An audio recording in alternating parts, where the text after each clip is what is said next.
The statements we're about to show you are from the Holy Quran, and is said to be the official, unchanged, pure word of God, revealed over 1400 years ago. Claiming to be the word of God is a heavy statement, and without proof, or if a single contradiction is found within the book, the apparent word of God will be proven false. So without further ado, let's put the book to the test.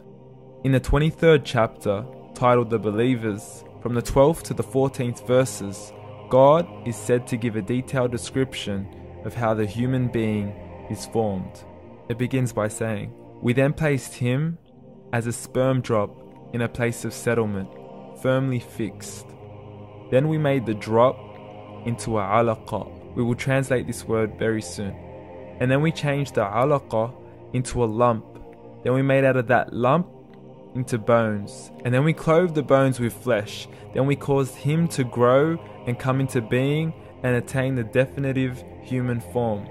In the 21st century, we can now safely say that this verse is clearly describing the process of human development in correct chronological order. However, what we should be paying attention to in particular is the second stage, referring to the development of the embryo. The specific word used to describe the embryo in this verse is the word alaqa. The word alaqa, when translated into English, can mean three separate things. Firstly, a blood clot, or to be suspended, that is to be hanging or clinging to something, or thirdly and finally, a leech. Now, all three definitions don't come anywhere near what we perceive to be the human embryo. So, why are these words used, and what significance do they share with the human embryo? Can the embryo be described as a blood clot? Well, what do you think?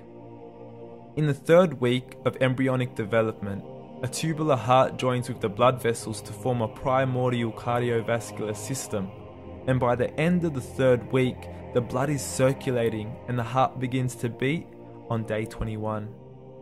The first thing that comes to mind in regards to being suspended or hanging is the umbilical cord. But we can't use that example because we are simply referring to step 2, before the baby has even formed. But we now know today that the umbilical cord is formed from the connecting stalk. And the connecting stalk is formed as soon as the embryo is formed.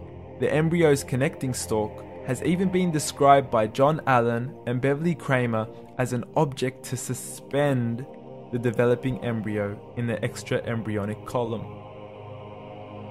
So an embryo is suspended and does have a strong resemblance with a blood clot. What on earth would an embryo have to do with a leech? Figure A shows the structure of an embryo at 25 days. Figure B shows a leech. Now please note once again that the embryo in this stage is no greater than the size of a kernel of wheat. This is an X-ray of the embryo at 22 days. This is the internal structure of a leech. It's mind-blowing stuff, but you still haven't seen anything yet. This is the head of the embryo at 22 days. The detail you are seeing right now is absolutely impossible to be seen with the human eye and can only be seen with a microscope.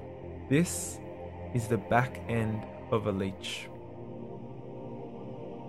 There's no other words used to describe this other than mind-blowing. The pictures we have shown you are impossible to be seen with the human eye or even to be predicted by the human mind.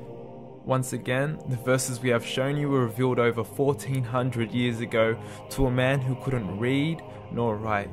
Are these the words of God? Descriptions of the human embryo in the Quran cannot be based on scientific knowledge in the 7th century.